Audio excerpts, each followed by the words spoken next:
നമസ്കാരം. വിശ്വനോറ മീഡിയയുടെ പുതിയൊരു വീഡിയോയിലേക്ക് ഏവർക്കും സ്വാഗതം.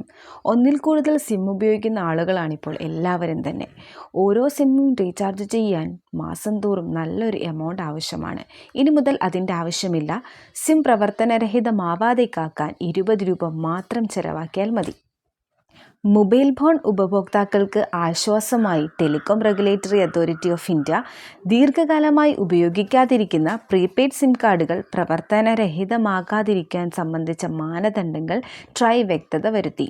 മിനിമം ബാലൻസ് ഉണ്ടെങ്കിൽ സിം പ്രവർത്തനരഹിതമാകുന്നത് തടയുന്നത് സംബന്ധിച്ച് നിയന്ത്രണം ട്രായ് മുന്നോട്ട് വെച്ചിട്ട് 10 വർഷത്തിൽ കൂടുതലായിട്ടുണ്ട്. അക്കൗണ്ടിൽ മിനിമം ബാലൻസ് ആയ 20 രൂപ നിലനിർത്തി സിം ഉപയോക്താക്കൾക്ക് സിം സജീവമായി നിലനിർത്താൻ സാധിക്കും.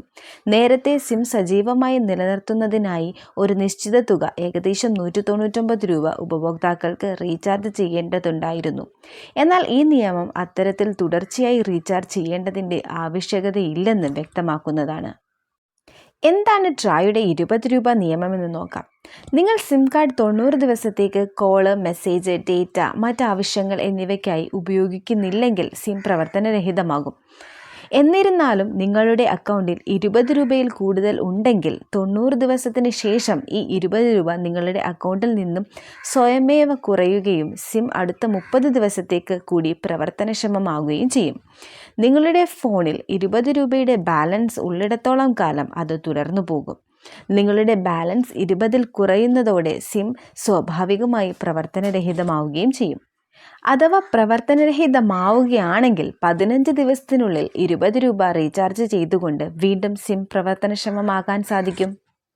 ഔദ്യോഗിക ആവശ്യത്തിനും വ്യക്തിഗത ആവശ്യത്തിനും 2 മൊബൈൽ നമ്പറുകൾ ഉപയോഗിക്കുന്നവർ ഉൾപ്പെടെയുള്ളവർക്ക് ഈ നിയന്ത്രണം വളരെയധികം പ്രയോജനം ചെയ്യും.